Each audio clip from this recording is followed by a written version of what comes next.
Jesi li ikad koristila prašak za pecivo? Jesam. Nisam nikad koristio prašak za pecivo. Da, naravno. To je jako korisno. Jel znaš zašto ga koristimo? Pa da tijesto naraste. Ako ispečeš kruh bez praška za pecivo, što misliš kakav će kruh biti? Mekši ili tvrđi? Tvrđi, valjda. Šali si. Dobro je to. Danas radimo palačinke i učimo kemiju. Za palačinke će nam trebati 2 jaja, 6,5 decilitara mlijeka, 3 žlice ulja, možete manje ako vam je previše toga, 180 grama brašna, 3/4 žlice soli, 2 male žlice praška za pecivo i 2 žlice šećera.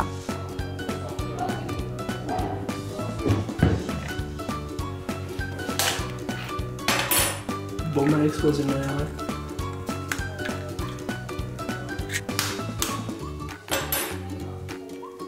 Ma vidi ti to, nije eksplodira.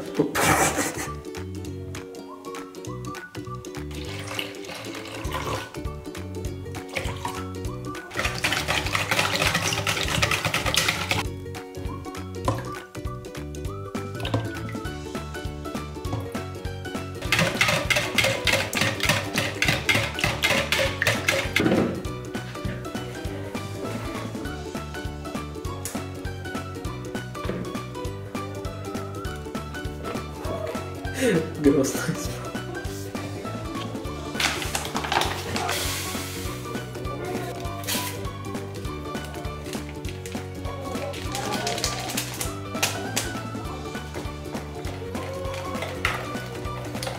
Provjerite gustoću i ako je prerijetko dodajte malo brašna.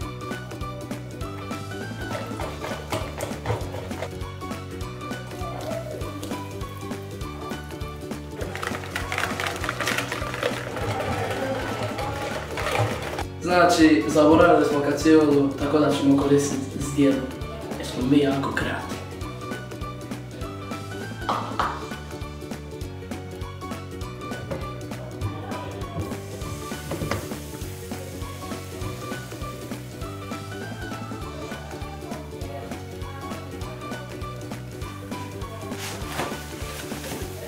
Dovoljno dobro.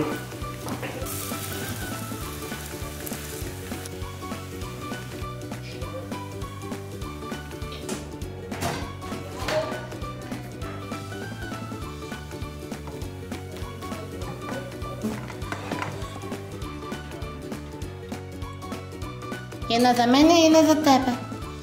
Sada ćemo probati palačinke. Sviđaju mi se. Malo su slane. I dobre su mi. Tople su. Sviđa mi se kako izgledaju.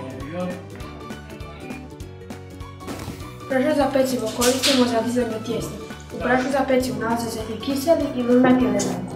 Kad se kiseli elementi spoje s lunati, dolazi do kemijske reakcije. U ovoj kemijskoj reakciji oslobađa se plin koji se zove ugljični dioksid. I on stvara mjehuriće koje vidimo u tijestu. Zbog ove reakcije mjesto se pri pečenju digne i dobijemo ukusna peciva.